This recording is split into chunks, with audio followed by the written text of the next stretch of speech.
Bank के बाहर एक गाड़ी आकर रुकी और कुछ नकाबपोश लोग बंदूक लेकर बैंक में घुसाए। यहाँ बैंक में मौजूद इकलौते गार्ड ने इन चोरों को रोकने की कोशिश की, लेकिन चोरों ने उसे डराकर शांत कर दिया और इस पूरे बैंक को बॉम्ब से उड़ाने की धमकी दे दी। ये देखकर बैंक के एक स्टाफ ने चुपके से अलार्म बजाने की कोशिश की, लेकिन चोरों के लीडर एलेक्स ने उसे देख लिया और सबके सामने लाकर उसे खूब पीटा। वहीं दूसरी तरफ लोको नाम के एक चोर ने बैंक के सिक्योरिटी कैमरास को बंद कर दिया और ऑफिस में मौजूद सेंड्रा को हथकड़ी लगाकर बंदी बना लिया। अब बहुत जल्द पूरे मीडिया को इस चोरी की खबर लग गई और देखते ही देखते पुलिस की कई गाड़ियां बिल्डिंग के बाहर आ पहुंची। यहाँ होजे नाम के एक सीनियर ऑफिसर ने बैंक में मौजूद चोरों को कॉल किया और उनसे सरेंडर करने को कहा। इस पर चोरों के लीडर एलेक्स ने कहा कि अगर तुम हॉस्टेजेस को जिंदा देखना चाहते हो तो हमारे लिए एक हेलीकॉप्टर का इंतजाम करो।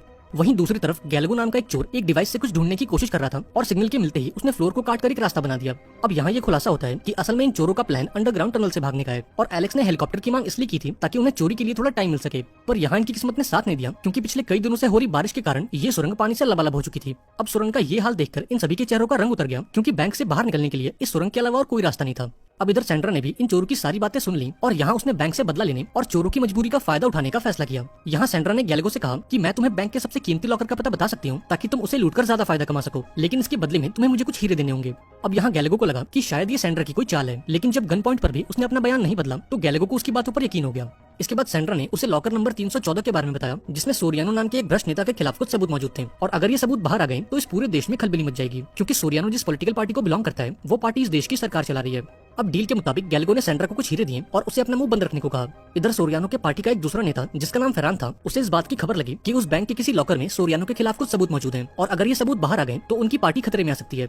हालांकि इस लॉकर में ऐसा क्या था ये बात किसी को नहीं मालूम, लेकिन इसके बावजूद भी उन्हें इस सबूत को हासिल करके इसे बर्बाद करना था और वो भी पुलिस की नजरों से बचकर। लेकिन अभी ये लोग कुछ कर पाते उससे पहले चोरों ने बैंक के सारे लॉकर साफ कर दिए और सबूत को लेकर सुरंग से निकलने की कोशिश करने लगे। पर सुरंग में पानी का बहाव इतना तेज था कि इन सभी का आगे बढ़ पाना इम्पॉसिबल हो रहा था। अब यहाँ इन सभी के चेहरे पीले पड़ गए, क्योंकि वो सभी इस बैंक के अंदर फंस चुके थे। बाहर पुलिस इनका इंतजार कर रही थी और इनका भागने का आखिरी रास्ता भी अब बंद हो चुका था। अब ना चाहकर भी ये सभी दोबारा से बैंक में आ गए और यहाँ से बाहर निकलने की कोई तरकीब लगाने लगे। लेकिन इस दौरान फरहान ने पुलिस वालों को ये ऑर्डर दे दिया कि वो सभी बैंक के अंदर जाएं और हॉस्टेजेस की परवाह किए बिना अंदर मौजूद सभी चोरों को मार डालें। वहीं दूसरी तरफ सीनियर ऑफिसर होजे को ये समझ नहीं आ रहा था कि आखिर ये पुलिस वाले किसके कहने पर अंदर जा रहे हैं, क्योंकि इस मिशन का लीडर तो वो है। पर अभी ये पुलिस वाले अंदर जाते हैं उससे पहले पार्टी के एक दूसरे नेता ने इस मिशन को बीच में रोक दिया। अब यहाँ ये खुलासा होता है कि इस नेता का नाम जिमी है और इसी ने उन चोरों को बैंक के अंदर भेजा है ताकि वो उस सबूत को लेकर बाहर आ सकें और उस सबूत के दम पर ये अपनी पॉलिटिकल पार्टी को ब्लैकमेल कर सके। अब ये सुनकर पार्टी के बाकी नेता भड़क उठे, क्योंकि जिमी उस सबूत को इनके खिलाफ इस्तेमाल करने वाला था। पर यहाँ फरहान ने सबको याद दिलाया कि फिलहाल उनका फोकस उस सबूत को बर्बाद करने पर होना चाहिए, न कि एक दूसरे से लड़ने पर। अब चूंकि ये लोग पुलिस को इस बारे में नहीं बता सकते थे, इसलिए इन्होंने मलीजो नाम के एक आदमी को हायर किया जो चुपचाप इनका ये काम कर सके। मलीजो एक इंटेलिजेंस ऑफिसर है, इसलिए वो पुलिस वालों के बीच रहकर इस काम को अंजाम दे सकता है। इधर बैंक में एलेक्स को पता चला कि गैलगो ने उस सबूत के बदले सेंड्रा को कुछ हीरे दिए थे। ये जानकर उसे काफी गुस्सा आया और उसने सेंड्रा से वो हीरे वापस करने को कहे, लेकिन अब इन सबका कोई फायदा नहीं था, क्योंकि अब तक सेंड्रा उन हीरो को निकल चुकी थी। अब थोड़ी देर बाद इन सभी चोरों ने एक मीटिंग की जहां एलेक्स ने सभी को एक हार्ड ड्राइव दिखाई। असल में ये वही हार्ड ड्राइव थी जिसके अंदर सोरियानो के खिलाफ सारे सबूत मौजूद थे। यहाँ एलेक्स सभी से कहता है कि ये हार्ड ड्राइव हमारे यहाँ से निकलने का आखिरी रास्ता है, क्योंकि जब तक हमारे पास ये हार्ड ड्राइव है तब तक पुलिस बैंक के अंदर तो नहीं आएगी। लेकिन बदकिस्मती से इन चोरों की गैंग में गधा भी मौजूद था और उस गधे का नाम था लोको। अब यहाँ लोको को उस हार्ड ड्राइव में मौजूद सबूत को देखने की खुजली होने लगी और इसलिए उसने इस हार्ड ड्राइव को कंप्यूटर से कनेक्ट कर दिया, लेकिन गलत पासवर्ड डालने के चलते हार्ड ड्राइव में मौजूद सारा डेटा डिलीट हो गया और इस डेटा के साथ साथ इनके बाहर निकलने की आखिरी उम्मीद भी डिलीट हो गई।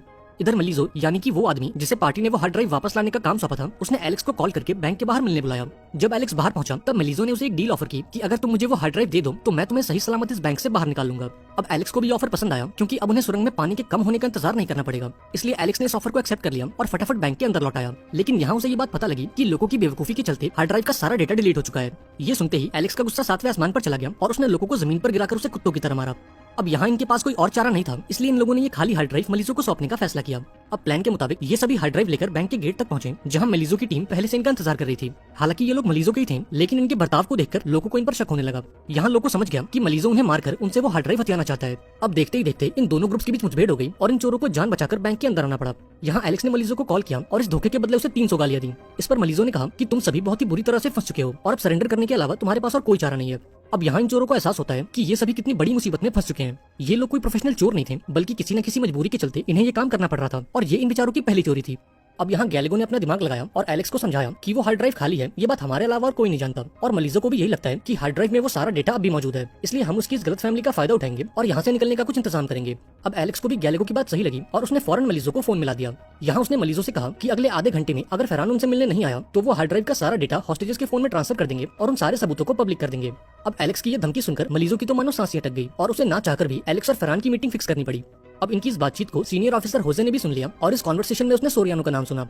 अब थोड़ी रिसर्च के बाद होजे को ये बात पता लगी कि सोरियानो रूलिंग पार्टी का एक नेता है जिसे आज से कई साल पहले एक मर्डर के इल्जाम में गिरफ्तार किया गया था, लेकिन जांच के दौरान पुलिस को उसके खिलाफ कोई सबूत नहीं मिले, इसलिए कोर्ट ने उसे बेगुनाह मानकर उसकी पूरी सजा माफ कर दी। अब यहाँ ये खुलासा होता है कि उस हार्ड ड्राइव के अंदर सोरियानो के नहीं बल्कि उसकी पार्टी के खिलाफ कुछ सबूत मौजूद थे और इन सबूतों को खुद सोरियानो ने इकट्ठा किया था ताकि वो अपनी पार्टी को ब्लैकमेल कर सके और अपने सर पर लगे इल्जामों को खारिज कर सके। अब जब फरहान चोरों से मिलने पहुंचा तब एलेक्स ने उससे एक बस की मांग की ताकि वो एयरपोर्ट तक पहुंचकर इस कंट्री से बाहर भाग सके। यहाँ फरहान ने इनकी सारी शर्तों को मान लिया, लेकिन बदले में उसने हार्ड ड्राइव में मौजूद वीडियोस को देखने की इच्छा जताई। लेकिन जब काफी रिक्वेस्ट के बाद भी एलेक्स वीडियो दिखाने के लिए राजी नहीं हुआ तो फरहान को उस पर शक होने लगा, लेकिन जब तक वो हार्ड ड्राइव एलेक्स के पास थी तब तक वो कोई रिस्क नहीं ले सकता था। इधर मलीजो ने इन चोरों के लिए एक बस का इंतजाम किया ताकि वो उन्हें एयरपोर्ट तक पहुंचा सके, पर असल में उसका प्लान तो कुछ और ही था। मलीजो ने बड़ी चालाकी से बस के नीचे एक बॉम्ब लगवा दिया ताकि वो धमाका करके इन चोरों को बीच रास्ते में ही मार दे और इन चोरों के साथ साथ वो हार्ड ड्राइव भी नष्ट हो जाए। हालांकि गैलेगो को मलीजो पर बिल्कुल यकीन नहीं था क्योंकि वो पहले भी इन्हें धोखा दे चुका है और इस बात को हजम करना भी मुश्किल है कि मलीजो उन्हें इतनी आसानी से भागने देगा। इस पर एलेक्स गैलेगो से कहता है कि जब तक हमारे पास वो हार्ड ड्राइव है तब तक वो लोग हमारा कुछ नहीं बिगाड़ सकते, लेकिन इनकी खराब किस्मत। इधर फरहान के एक जासूस ने उसे खबर दे दी कि चोरों के पास जो हार्ड ड्राइव है उसका सारा डेटा डिलीट हो चुका है और एलेक्स ने उन सभी को बेवकूफ बनाया है। ये जानकर फरहान गुस्से से लाल हो गया और फौरन मलीजो को इसकी खबर दे दी, लेकिन इस गुस्से के चलते वो भूल गया कि सीनियर ऑफिसर होजे भी वहीं मौजूद है। अब इतनी बड़ी गलती के लिए मलीजो को फरहान पर काफी गुस्सा आया और उसने फरहान को एक कोने में ले जाकर उसे खूब गालियां बकी, लेकिन अब इन सबका कोई फायदा नहीं था क्योंकि इधर चोरों ने बैंक से निकलना शुरू कर दिया था और अब अगले कुछ ही पलों में वहाँ एक जोरदार धमाका होने वाला था। पर तभी बैंक के गेट पर खलबली मच गई और चोरों ने अपने चेहरे से मास्क हटाना शुरू कर दिया। अब यहाँ ये खुलासा होता है कि ये सभी कोई चोर नहीं बल्कि वो हॉस्टेजेस हैं जिन्हें चोरों ने बंदी बनाया था। एलेक्स और उसके साथियों ने हॉस्टेजेस को अपने कपड़े पहनाकर बाहर भेज दिया और खुद लूट का सारा माल लेकर उस सुरंग में कूद गए। खुशकिस्मती से सुरंग में पानी का लेवल थोड़ा कम हो गया क्योंकि पिछले 2 दिनों में मौसम में काफी सुधार आ चुका था। हालांकि सुरंग में अब भी काफी पानी मौजूद था, लेकिन इसके बावजूद भी एलेक्स और उसके साथियों ने हार नहीं मानी और जैसे तैसे करके उन्होंने इस सुरंग को पार कर ही लिया। इधर जब मलीजो को पूरी बात समझ आई तो उसने फटाफट अपनी टीम को अंदर भेज दिया, लेकिन जब तक उसकी टीम सुरंग तक पहुंची तब तक एलेक्स और उसके बाकी साथी कपड़े बदलकर रेलवे स्टेशन पहुंच गए। इधर फरहान और मलीजो को ये बात पता लगी कि उस हार्ड ड्राइव की खबर पूरे मीडिया में फैल चुकी है और देश के लोगों को भी उनके काले कारनामों का पता लग चुका है। अब इस नेक काम के पीछे कोई और नहीं बल्कि सीनियर ऑफिसर होजे था। जब फरहान ने होजे के सामने उस हार्ड ड्राइव का जिक्र किया तब होजे को पूरी कहानी समझ आ गई और उसने बिना देरी किए पूरे मीडिया को यह खबर दे दी कि फरहान और उसकी पार्टी के लोगों ने किसी खास हार्ड ड्राइव को पाने के लिए बैंक में ये चोरी करवाई थी। वहीं दूसरी तरफ एलेक्स और उसके बाकी साथियों ने लूट का माल आपस में बांट लिया और अपने अपने रास्तों पर निकल